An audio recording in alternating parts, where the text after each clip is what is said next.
അതിനുശേഷം ഞാൻ നമ്മുടെ ആഭ്യന്തരമന്ത്രി രമേശ് ചെന്നിത്തല സാറിന്റെ നമ്പർ കണ്ടുപിടിച്ച് അദ്ദേഹത്തെ വിളിച്ചു. ഞാനൊരു 15-20 തവണ ഞാൻ റിംഗ് ചെയ്തിട്ടാണ് വിളിച്ചത്. കാരണം എനിക്ക് എങ്ങനെയെങ്കിലും അദ്ദേഹത്തോട് സംസാരിക്കണം അത്രയ്ക്ക് ഞാൻ ആഗ്രഹിച്ചിട്ടാണ് ഞാൻ വിളിച്ചിട്ട് ഞാൻ അദ്ദേഹത്തോട് സംസാരിച്ചപ്പോൾ അദ്ദേഹം എന്നോട് ചോദിച്ചു FIR ഇട്ടിട്ടില്ലെന്ന് ചോദിച്ചു. ഞാൻ ഇട്ടിട്ടില്ല എന്ന് പറഞ്ഞു.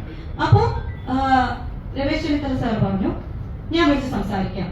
അദ്ദേഹത്തിന്റെ ഫോൺ കട്ട് ചെയ്ത് ഒരു 5 മിനിറ്റിന് ശേഷം എന്നെ പാലാരിവട്ടം സ്റ്റേഷനിൽ നിന്ന് എന്നെ വിളിക്കുകയാണ്. എന്നെ CI വിളിച്ചിട്ട് പറഞ്ഞു എന്റെ പേര്, വയസ്സ്, കാര്യങ്ങളെല്ലാം എഴുതിയെടുത്തു, അക്നോളജ്മെന്റ് അയച്ചിട്ടുണ്ട്, ഞാൻ പരാതി കൊടുത്തതിന്റെ. അപ്പൊ ഞാൻ ചോദിച്ചു FIR ഇടുന്നില്ലേ സാർ? അല്ല, അത് ഞങ്ങള് 14 ദിവസം മുമ്പ് പ്രിലിമിനറി എൻക്വയറി നടത്തണമെന്ന്. ഒരു പെൺകുട്ടിക്കെതിരെ സ്ലട്ട് ഷേമിങ്ങിന്റെ ഏറ്റവും മാക്സിമം ആണ് ട്രെയിലറും ടീസറും പ്രീമിയറും അടക്കം ചെയ്തു വെച്ചിരിക്കുന്നത്. എന്നിട്ടാണ് പോലീസുകാർ പറയുന്നത് ഇത് പ്രിലിമിനറി എൻക്വയറി നടത്തണമെന്ന്. പ്രഥമ ദൃഷ്ടിയ തന്നെ കേസുണ്ട്. FIR ഇട്ടാൽ എന്താണ് കുഴപ്പം?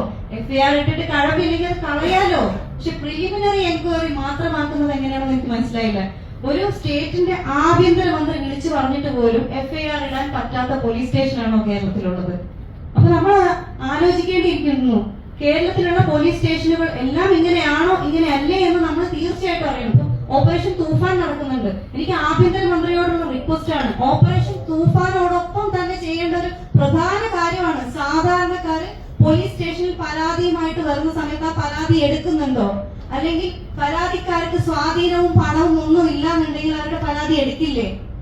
ആരോപണ വിധേയരായിട്ടുള്ളവരെ സഹായിക്കാനാണോ പോലീസ് സ്റ്റേഷൻ പ്രവർത്തിക്കുന്നത് എന്നുള്ളത് ഓപ്പറേഷൻ തൂഫാനോടൊപ്പം തന്നെ അല്ലെങ്കിൽ അതിന് മുകളിൽ പ്രാധാന്യം അറിയിക്കുന്ന ഒരു കാര്യമാണ്.